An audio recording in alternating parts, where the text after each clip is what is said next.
Regresamos a Tiempo de Campo inaugurando un espacio que tendrá como objetivo introducirnos al mundo pecuario, pero no desde el punto de vista de la ingeniería de los alimentos, sino tratar de entender a los animales como seres vivientes que tienen derecho a una vida sin sufrimientos. El término bienestar de los animales es el que afirma que se debe evitar el sufrimiento innecesario de los animales. Esta preocupación probablemente surgió en la cultura del Valle del Indio con el retorno religioso de los antepasados en forma animal. El nombre surge como un reflejo de nuestro sistema de valores para expresar una preocupación frente al trato adecuado de los animales.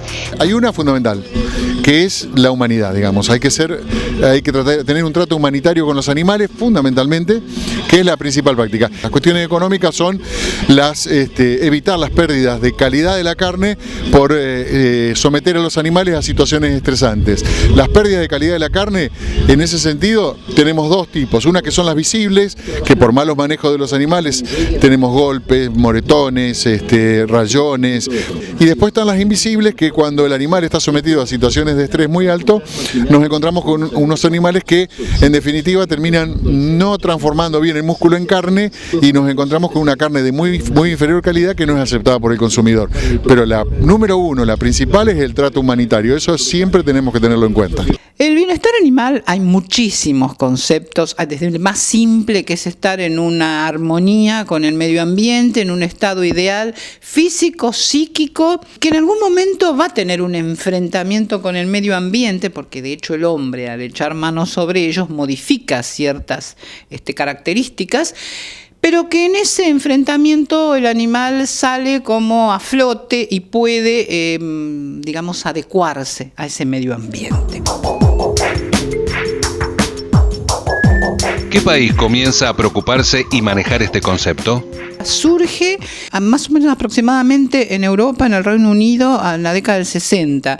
Ellos tienen una producción muy intensiva, por lo tanto, en su momento comenzaron a hacerse cuestionamientos acerca de esos animales máquinas, que generalmente estaban pensando en las aves, focalizando en ellas, de que, el afán del productor y el del industrial era producir más y más, no importa si a lo mejor estuvieran en jaulas, si hubiera mermado su bienestar.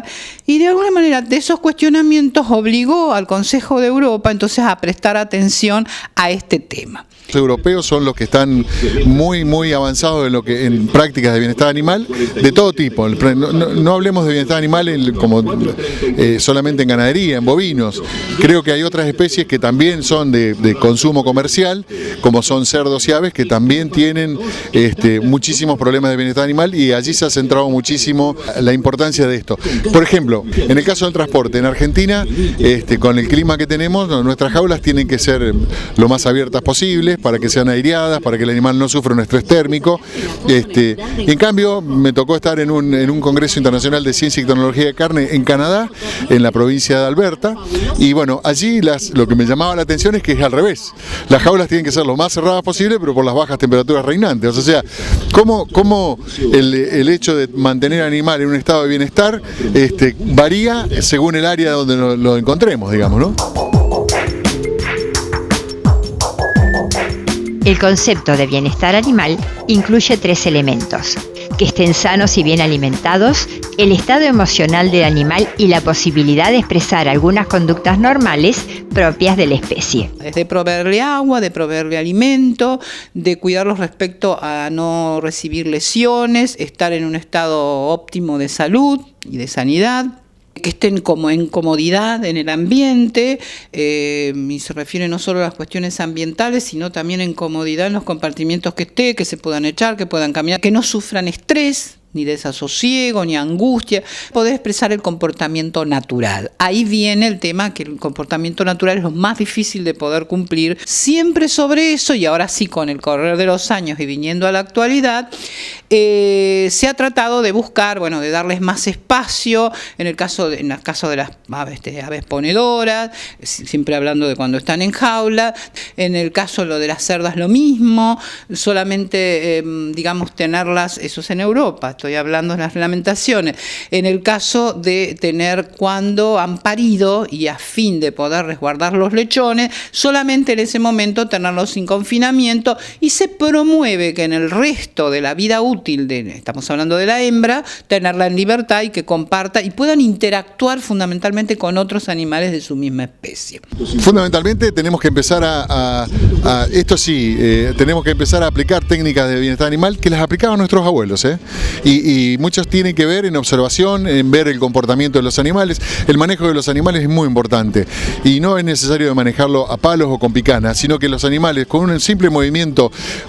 El bovino tiene históricamente, desde miles de años para atrás, es una presa, y el humano es considerado un depredador, por ellos como un depredador.